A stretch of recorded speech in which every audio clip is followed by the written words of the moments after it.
व्यापार, हस्तकला और अन्य उद्योगों को बढ़ावा देने के लिए प्रसिद्ध हैं।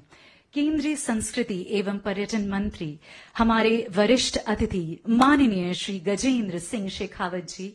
Honourable minister, request you to please address the august gathering.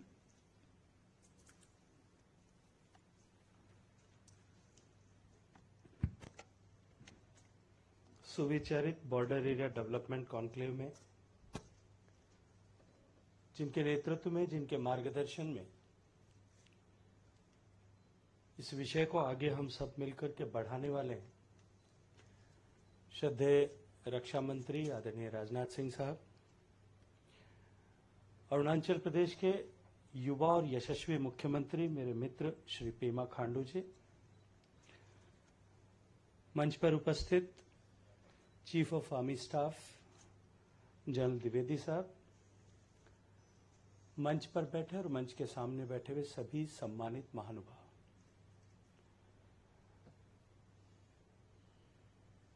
आज इस विषय को लेकर के हम सब लोग यहां आदरणीय रक्षा मंत्री जी के नेतृत्व में एकत्रित आए हैं। हम सबका एक साथ यहां बैठना भारत में बदलती हुई संस्कृति का द्योतक है। अब से पहले देश में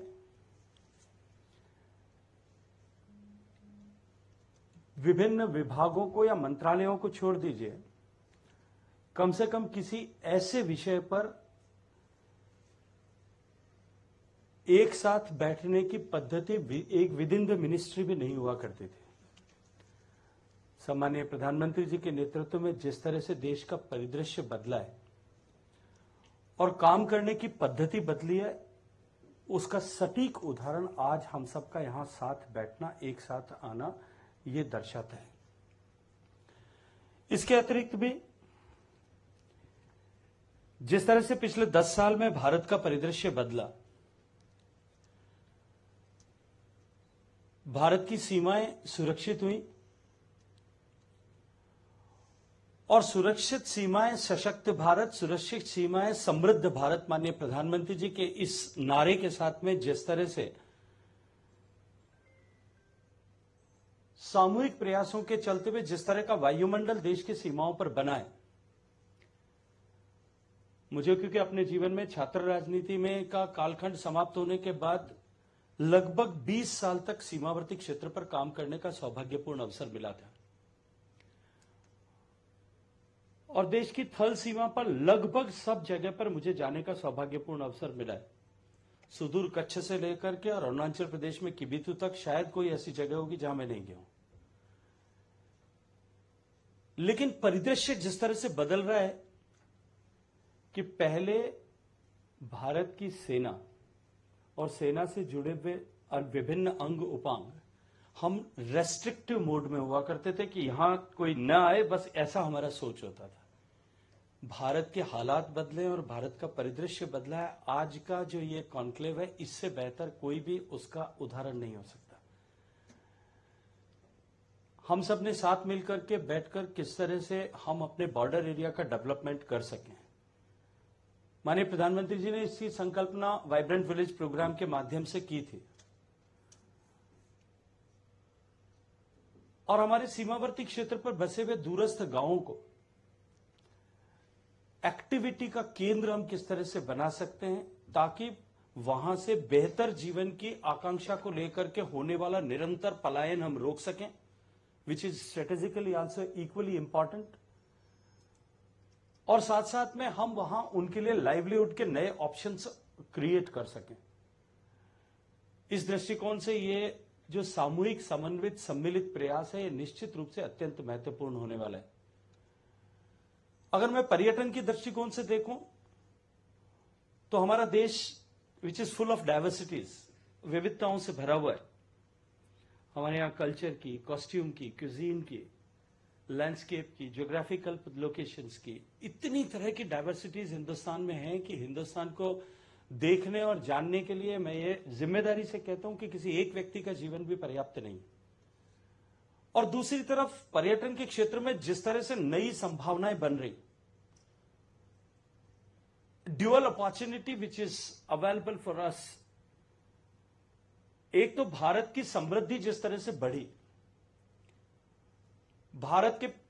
का वैभव और भारत की शक्ति और भारत का सामर्थ्य जिस तरह से विश्व पटल पर नए सिरे से पिछले कुछ वर्षों में उभरा है, उसके चलते हुए भारत की एक्सेप्टेंस और भारत की तरफ देखने का नजरिया विश्व भर का बदला है।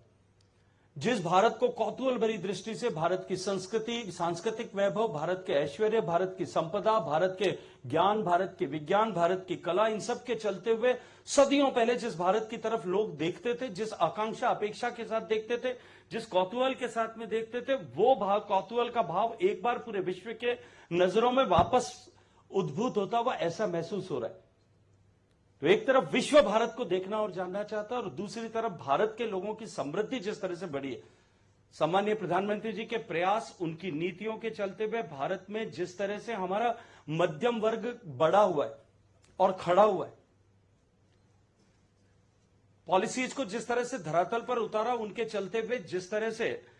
भारत में गरीबी की रेखा से 25 करोड़ से ज्यादा लोग बाहर निकल करके मध्यम वर्ग में आए, और वो एस्पायरिंग क्लास जो पिछले जनरेशन से इस बात के लिए वेट कर रही थी कि कभी हम भी घर से बाहर निकल करके देश को जानने और पहचानने के लिए का मौका प्राप्त कर सकेंगे, वो आज देश से बाहर निकलने लगा है।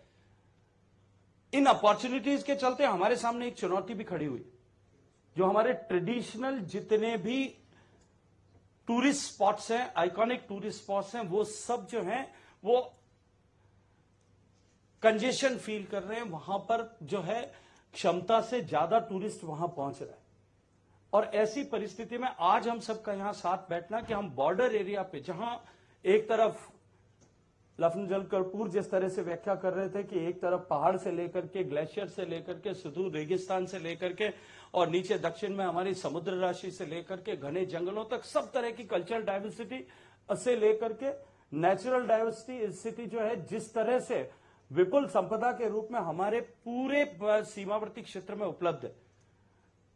ये निश्चित रूप से हमें एक नई अपॉर्चुनिटी का विंडो देता है। और अगर इसमें भारत की सेना साथ मिलकर के और इस दिशा में हम आगे प्रयास करें, तो मैं एक बहुत सुनहरा भविष्य टूरिज्म के दृष्टिकोण से भी देखता हूं। और आने वाले समय में हम किस तरह से उन बॉर्डर एरिया पे रहने वाले लोगों को, क्योंकि मैं तो जैसलमेर में जन्मा हूं, बॉर्डर पे जन्मा हुआ व्यक्ति हूं, जैसलमेर और जोधपुर का प्रतिनिधित्व लोकसभा में करता हूं, इसलिए टूरिज्म की महत्ता को भी जानता हूं, और बॉर्डर के पर रहने वाले लोगों के लिए टूरिज्म किस तरह से महत्वपूर्ण है, इसको भी अच्छी तरह से व्यक्तिगत रूप से मैंने अनुभव किया है। और बॉर्डर एरिया पर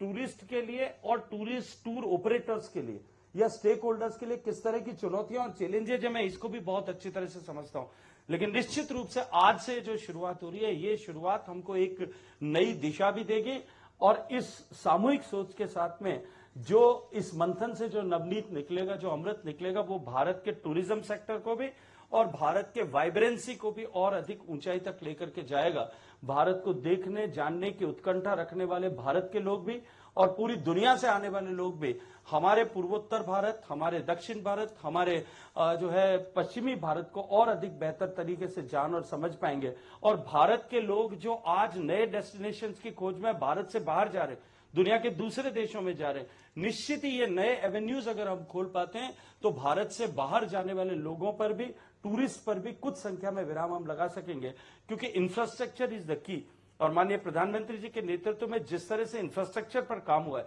1,50,000 किलोमीटर से ज्यादा सड़कें बनी है, नए रेल नेटवर्क बने, रेलवे का मॉडर्नाइजेशन हुआ है, नई तरीके की रेल आई है, हवाई यात्रा के नए एवेन्यूज बने, और ये तो सब कुछ पिछले 10 साल में हुआ है। जो माननीय प्रधानमंत्री जी का सपना और सोच है कि हम 2047 तक जिस मुकाम तक भारत को पहुंचाना चाहते हैं, उस मुकाम तक पहुंचने वाले भारत के अंदर जिस तरह से इंफ्रास्ट्रक्चर डेवलपमेंट होगा और जो होना है अवश्यंभावी है, उस विकसित भारत के डेवलपमेंट को अगर हम कोहेसिव मैनर में सब लोग साथ मिलकर के करेंगे, विचार करते हुए करेंगे, तो निश्चित ही वो और अधिक प्रोडक्टिव होगा। मैं इस शुरुआत के लिए सम्माननीय रक्षा मंत्री जी के प्रति कृतज्ञता का भाव रखते हुए आप सबका धन्यवाद ज्ञापित करता हूं। विस्तार से बैठेंगे और जब अधिकारी बैठेंगे, इस विषय पर चर्चा होगी, तो निश्चित रूप से ये जो अमृत निकलेगा, ये अमृत देश के जो विकसित भारत का जो स्वप्न है, उसको साकार करने की दिशा में बहुत सार्थक होगा। बहुत सारा अभिनंदन।